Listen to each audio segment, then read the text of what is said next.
Olá, seja bem-vindo, seja bem-vinda a mais um vídeo do estudo dirigido da obra Ciência dos Sacramentos, uma abordagem didática sobre os fundamentos e princípios desse rito cristão.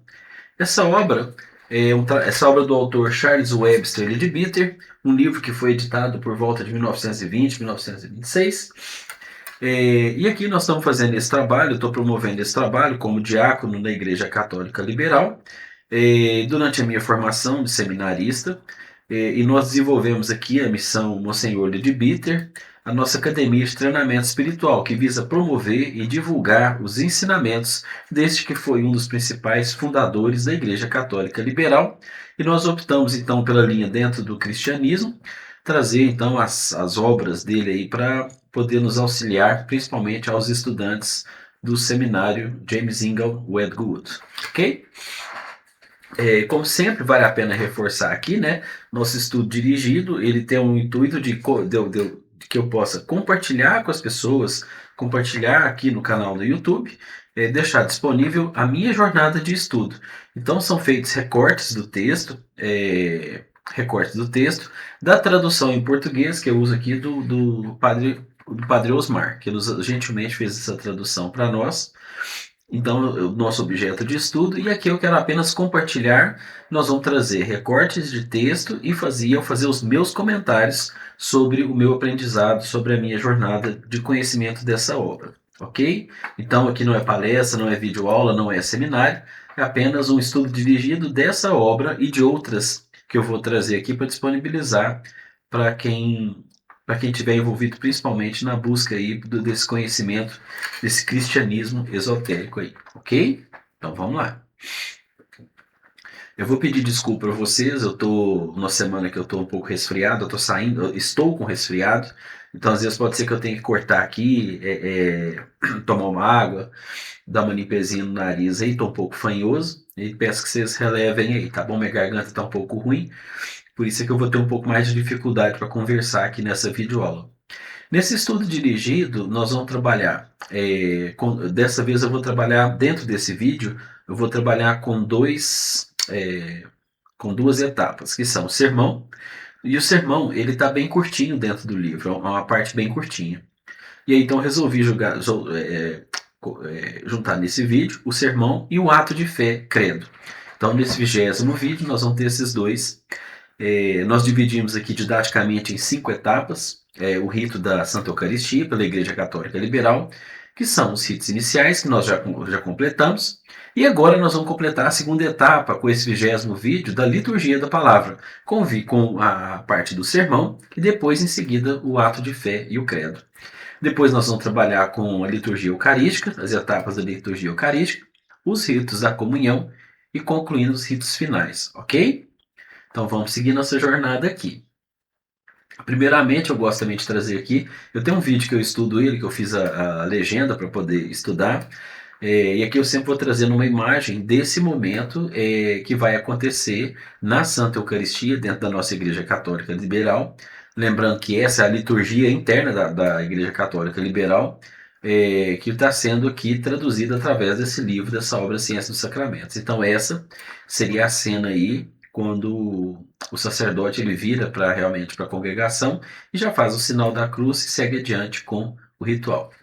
Primeiro destaque aqui, o autor nos revela que se houver um sermão, ele deve ser feito agora. Antes de começá-lo, o pregador deve se voltar para o altar e, fazendo o sinal da cruz sobre si mesmo, entoar as seguintes palavras de poder, a invocação. Em nome do Pai, e do Filho, e do Espírito Santo, e a qual todo o povo deve responder Amém. Depois então de concluir o que tinha de dizer, ele vai se voltar novamente para o altar e, persignando-se mais uma vez, entoar a prece. E agora, a Deus Pai, Deus Filho e Deus Espírito Santo, 3 pessoas em um só Deus, rendamos toda honra, louvor, majestade e poder, agora e para sempre, e o povo deve responder como antes. Amém. Então o autor destaca que esse sermão, de forma alguma, é parte obrigatória do serviço. Então já estamos aqui com uma parte que pode ser opcional, que é opcional, e sua inserção ou omissão são deixadas inteiramente a critério do sacerdote, ou seja, é o sacerdote quem vai designar se vai ter ou não o sermão durante a sua liturgia, durante a sua Santa Eucaristia, e o autor reforça aqui que essa parte da liturgia, da Eucaristia, não deve demorar mais do que 15 minutos. Ok? Então, essa é a parte do sermão. Foi bem rapidinho, né? Por isso é que eu resolvi fazer junto com o próximo vídeo. E agora nós vamos para a segunda etapa, então, desse vídeo, desse 20º vídeo, para nós concluirmos a etapa da liturgia da palavra com o ato de fé ou credo, ok? E aqui nós vamos ver a imagem, o registro dessa etapa, que o sacerdote já vai realizar, então, essa atividade, ok? Então a gente começa, aqui agora a gente vai ter um pouco mais de conteúdo, um conteúdo bastante interessante, bastante rico, tá? Em comparação aos outros. Eu achei assim, achei no final tanto o evangelho quanto as partes que eu achei um conteúdo mais assim, liturgicamente, uma parte mais conteúdo didático do autor, no meu ponto de vista foi o ato de fé e o evangelho. A récita ou canto do credo tem uma parte importante no trabalho da celebração eucarística, uma parte cuja importância cresce na capacidade intelectual da congregação. Bem, então, voltamos a lembrar o seguinte, aqui a gente tem que lembrar o seguinte, para cada gesto, ação, atividade, pensamento, movimento, símbolo, sinal, no plano físico, nós temos que ver que no plano astral está sendo levantada o templo eucarístico para celebração, para comunhão realmente com o corpo de Cristo no plano astral, nos planos superiores. Né? Então a gente precisa sempre lembrar disso. Nós estamos falando aqui de um trabalho, de um serviço multidimensional. Então é muito importante nós deixarmos sempre registrado para não nos atermos principalmente ao aspecto físico, psicofísico. Então, quando o autor está falando aqui da capacidade intelectual da congregação, é muito importante nós já estabelecermos o direcionamento que ele vai trabalhar nesse sentido aqui, mais voltado ao plano mental. E aqui nós vamos ter a confirmação disso mais adiante, ok? Então, querendo dizer o seguinte, que isso que nós estamos trabalhando aqui, para o plano astral, mental inferior, mental superior, nós estamos falando de formas de pensamento. Né? Então, se você está chegando agora nesse vídeo e não viu os outros vídeos, pode não estar entendendo o que eu estou falando, então vai lá, volta, que nós vamos, se tiver curiosidade, claro, eu recomendo que você volte, veja os vídeos, que nós estamos falando de forma pensamento, nós estamos falando de plano astral, nós estamos falando de uma série de objetos e de conteúdos de magia. Aqui é muito importante a gente, nós definirmos esse ambiente de magia, né, de um misticismo, de um esoterismo, que ocorre, e a nossa leitura da Igreja Católica Liberal, o que o Leadbeater vai trazer realmente, é uma atividade sacerdotal de magia e ocultismo, ocultismo antigo. Então aqui ele vai trazer para nós dentro dessas características, certo? E não, como em outras denominações, uma encenação, uma reviver, né, a partir da comunhão, a liturgia, tão conhecida da Igreja Católica Romana, ok? E aqui volto a falar, eu como cientista da religião, como teólogo também, sempre que nós nos referimos a outras denominações e a igreja, de qualquer forma, nunca é no sentido de criticar, sendo positivo, negativo, bom ou ruim, positivo. Aqui nós não atribuímos juízo de valor. Aqui nós estamos, principalmente como cientistas da religião, nós vamos olhar para os fatos, vamos olhar para os estilos, vamos olhar para os propósitos, né? Vamos olhar para todo o contexto quando nós estamos falando de outra religião, então nós estamos falando de instituições, de organizações, de aspectos psicossociais, né, de maneira mais realmente muito respeitosa, ok? Pois assim, então, um destaque aqui do texto, o autor nos fala aqui. Pois assim como foi evocada uma efusão de matéria astral pelas grandes proclamações de louvor, e matéria mental inferior foi adicionada pela consideração da epístola lá do Evangelho, da mesma forma agora um esforço superior vai ser despertado pelo pensamento mais abstrato envolvido na tentativa de compreender as grandes verdades apresentadas para nós pelo credo. Então, ou seja, ele está narrando aqui que à medida que esse edifício eucarístico vai sendo construído e que esses padrões dos corpos, a mental superior, mental inferior, que vão levando energia para o plano astral, levando formas de pensamento, e sendo construído, tudo isso em paralelo em outras dimensões, esse roteiro aqui vai mostrando como isso vai se dando plano, etapa após etapa, na edificação realmente do edifício eucarístico, ok? No plano astral. Outro destaque aqui, o autor reforça que na Igreja Católica Liberal não fazemos nenhuma restrição sobre a fé dos nossos membros. De modo que se houver alguém que prefira aceitar a interpretação quase histórica do credo, ele será perfeitamente livre para fazê-lo, ao passo que ao mesmo tempo estamos prontos para dar o que acreditamos ser o seu significado espiritual àqueles que são capazes de recebê-lo. E isso será encontrado em outro livro dessa série. Então, é importante a gente comentar também, o autor deixa claro o seguinte: primeiro, dentro da Igreja Católica Liberal, você pode ter qualquer religião e participar conosco lá. A participação é livre, a comunhão é livre. Nós não colocamos qualquer restrição para poder realizar o serviço eucarístico, certo? E a nossa liberalidade ela vem desse princípio também. E aí ele está falando que o credo, apesar de, e você vai ver um pouco mais adiante, eu vou até trazer aqui já. Aqui, ele tem um livro que eu vou trazer ele depois também para estudo dirigido, o Credo Cristão. Nós vamos ter pelo menos umas 5, 6 obras que vão compor os pilares teológicos e fundamentais do cristianismo, das obras cristãs do Leadbeater aqui, tá? Então, nós estamos falando de 3 tipos de credo: o credo dos apóstolos, o credo niceno, né, e o credo niceno-constantinopolitano, de Constantinopla. Então, são 3 tipos de credo diferentes e que ele está falando aqui, né, que a forma com a qual a nossa habilidade, cognição de poder fazer a leitura desse credo agrega muito significado espiritual para quem participa, né? Falando então do credo cristão, nessa obra destinada aos interessados no estudo do cristianismo, aqui eu estou trazendo um pouco da leitura lá da sinopse do livro, tá? Para vocês saberem, situarem mais ou menos o que se trata essa obra. Nessa obra destinada aos interessados no estudo do cristianismo, que é o que nós estamos fazendo aqui na nossa Academia Cristã de Treinamento Espiritual, do Monsenhor Leadbeater, Leadbeater analisa a real significação e origem dessas notáveis fórmulas básicas da igreja, que são os credos. Então já dá essa dimensão aqui de fórmulas básicas da igreja, como sendo o credo, os credos, buscando descobrir-lhes uma significação mais alta e mais ampla do que a interpretação ortodoxa corrente, mediante o restabelecimento do seu grande e nobre sentido original. Então vamos lá.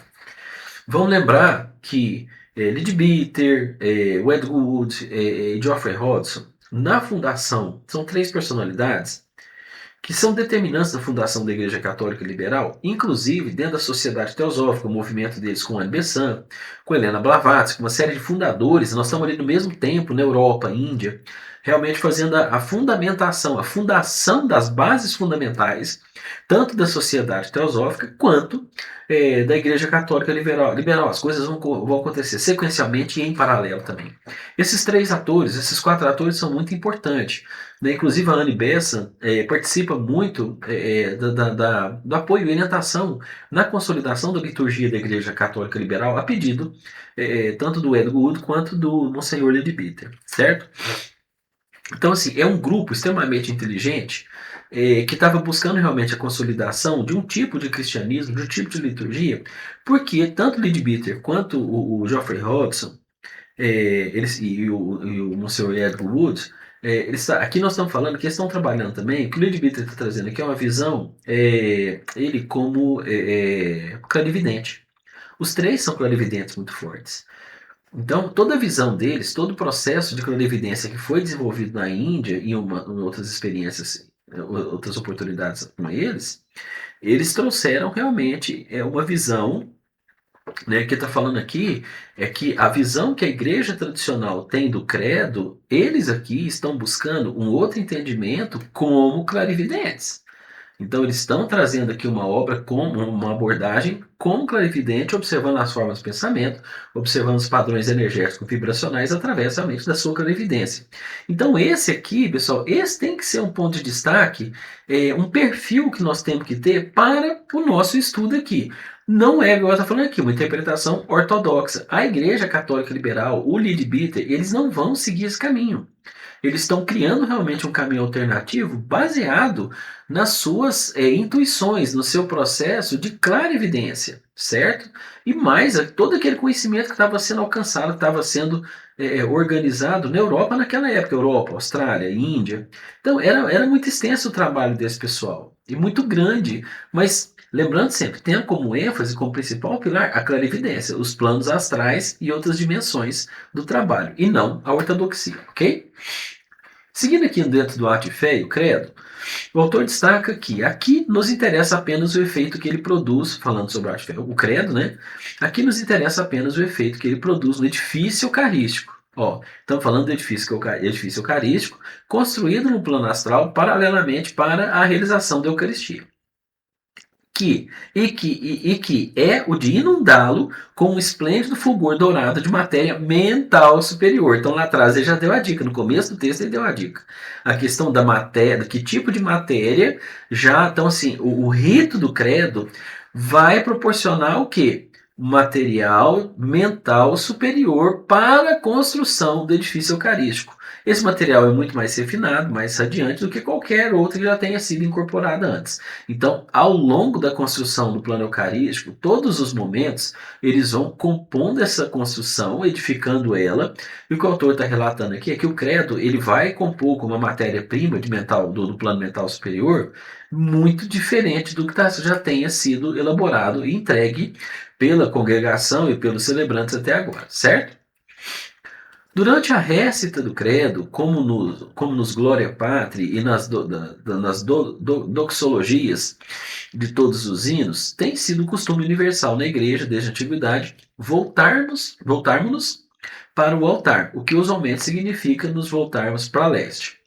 Então, aquilo que a gente fala também, sempre lembrar que gestos, ritos, ele vai explicar aqui, nada, nenhum sinal, nenhum gesto, nenhum movimento é feito fora de contexto, nenhum movimento, nada é feito aleatoriamente. Existe um significado, existem aspectos muito importantes, e o que o Leadbeater está trazendo aqui, e através desse trabalho, é que eu estou querendo fundamentar exatamente esses aspectos diferenciais que o Leadbeater vem trazer através das suas obras didáticas.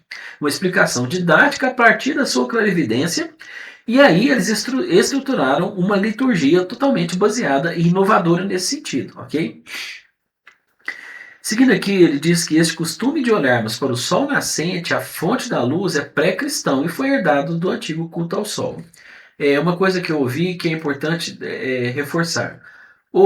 A nossa liturgia católica, ela é um culto solar. Jesus é um mito solar. Nós vamos trazer isso do período helenístico de Roma, tem toda uma série de mitraísmo, tem toda uma série de culturas pregressas, herdadas até do judaísmo, de todo o Egito. Então ali nós estamos falando da cultura ao sol, do culto ao sol. Então isso não é do cristianismo. Então se a gente está utilizando essa posição, isso já é herdado de muito antes, tá? E aí, agora chegamos ao credo, o último grande ato dessa parte da cerimônia. E aqui devemos fazer o uso definido das nossas faculdades causais e outras. Então o autor agora vem consolidando seu texto, né? Que essa é a última parte realmente dessa liturgia da palavra. Perdão. E aí então, ele vai começar então já concluindo o seu raciocínio sobre essa atividade do credo. O credo não é só o que aparenta ser, uma declaração de dogma estreito, mas sim uma alegoria magnífica, um símbolo maravilhoso de todo o processo da vida e do universo, o fluxo primário da vida criativa e sua volta final ao seio do Pai, enquanto foi aperfeiçoada pela experiência. Aqui ele está falando da descida da mônada da matéria. Então, mais importante aqui é a gente entender essa abordagem esotérica e mística que esse autor vai trazer. Então não adianta ter uma leitura aqui ortodoxa, numa leitura convencional, que você não vai conseguir caminhar com o autor nessa dimensão, e pode te gerar até um desconforto. Então, assim, esse é um tipo de obra que nós estamos falando de novo. A abordagem aqui é uma abordagem mística, esotérica e um ritual de magia. E aqui ele está falando, está dando a dimensão do credo, mais do que o narrativo ortodoxo, ele está dando uma experiência da jornada de descida da mônada na matéria, ok? E o credo sendo uma ratificação alegórica disso. Eis porque, ao recitarmos o credo e fazendo um símbolo de ciclo, do ciclo de todas as coisas, nos colocamos em contato com o seu epítome mais aproximado ou representativo, que para cada um de nós é a sua própria mônada. Então é isso que eu estou falando aqui anteriormente, né, de termos a jornada da mônada na matéria, enquanto sendo o credo sendo a narrativa alegórica disso daí. E aí, o autor destaca que, completando a renovação de nós mesmos, completamos também a construção do edifício eucarístico para essa parte do serviço. Completa até onde somos capazes de fazê-lo, sem ajuda. Então, até aqui, o autor está ressaltando que, com a matéria-prima do credo, ele vem consolidar, então, todo o serviço de construção eucarístico e aí completa uma etapa que até então nós somos capazes de produzir por nós mesmos. Ok? Logo em seguida, mais tarde, temos a ajuda dos anjos, seres que são muito mais evoluídos do que nós, de modo que eles têm uma meta ou padrão de perfeição mais elevado, pelo qual podem, como por exemplo, remodelar a si mesmos. E aí vai falar, vai mostrar da questão. E é sempre importante frisar o seguinte, né? Esse trabalho aqui eu estou trazendo fragmentos do texto e fazendo comentários pessoais sobre isso. Comentários meus. Então, voltando a reforçar, isso não tira de qualquer forma, não é todo texto que está aqui, não é toda obra que está aqui, nós não estamos pegando a obra e trazendo para cá, discutindo, certo? Mas é importante que você, aqui eu estou dando uma pincelada ou esboçada, para que se você for ler, você possa enriquecer a sua leitura com os meus comentários, ok? E aqui ele está dizendo realmente que a capacidade dos anjos de se remodelarem é muito poderosa. Então, temos no fim do credo um edifício que é estruturalmente completo e arquitetonicamente formoso. O Glória e as coletas acabaram essa parte do trabalho até o nível astral. Agora, a epístola, o evangelho e o credo fizeram a matéria mental. Então, tá vendo como as etapas anteriores contribuíram com o material do plano astral, e já a epístola, o evangelho e o credo vão trazer um material mental para a construção e edificação do edifício eucarístico completo, ok?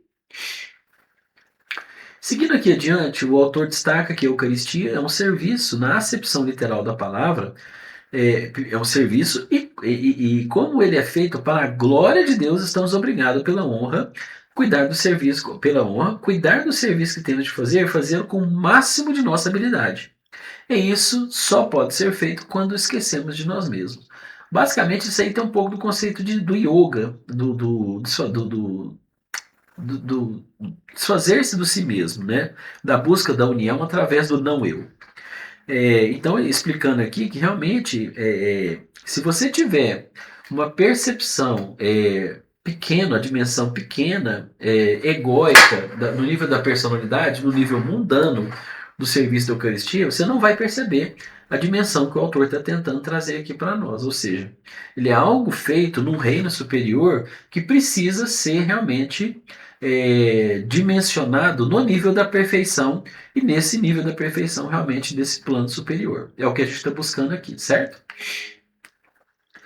Seguindo aqui então adiante, o autor destaca que, além disso, nossa igreja, aqui falando igreja católica liberal, se abstém especialmente de impor sobre seus membros qualquer forma particular de crença.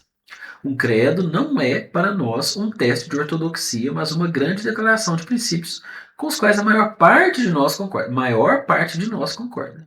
De forma que parece melhor dizer que nós, como uma igreja, sustentamos certas opiniões antes do que colocarmos na boca de cada indivíduo uma asserção para que ele aceite vários dogmas, aos quais ele pode pode estar mantendo uma mente aberta. Então, um detalhe importante aqui é que a fundação dessa igreja, o espírito dessa igreja, dentro do conceito de liberalidade de pensamento, liberalidade da religião, da prática religiosa, inclusive, desde que você não seja um membro da igreja, né, que você estaria se comprometido com ela, ele dá aos participantes realmente uma perspectiva desse credo de uma dimensão muito mais livre, de uma dimensão muito mais enriquecedora do que apenas seguir uma ordem e ter uma plena concordância ortodoxa de obediência àquilo, de maneira no nível do entendimento da personalidade, certo?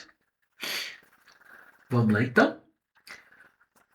O sinal da cruz é um epítome da fé cristã e do processo da vida universal. A linha traçada da cabeça até o plexo solar significa cosmicamente a descida do espírito da matéria. Misticamente, Deus se torna homem. Esse é um aspecto importante a gente reforçar também nas nossas igrejas, dentro da católica liberal. Você não vai ver o Cristo pregado na cruz, um crucifixo com Cristo morto na cruz. Cristo.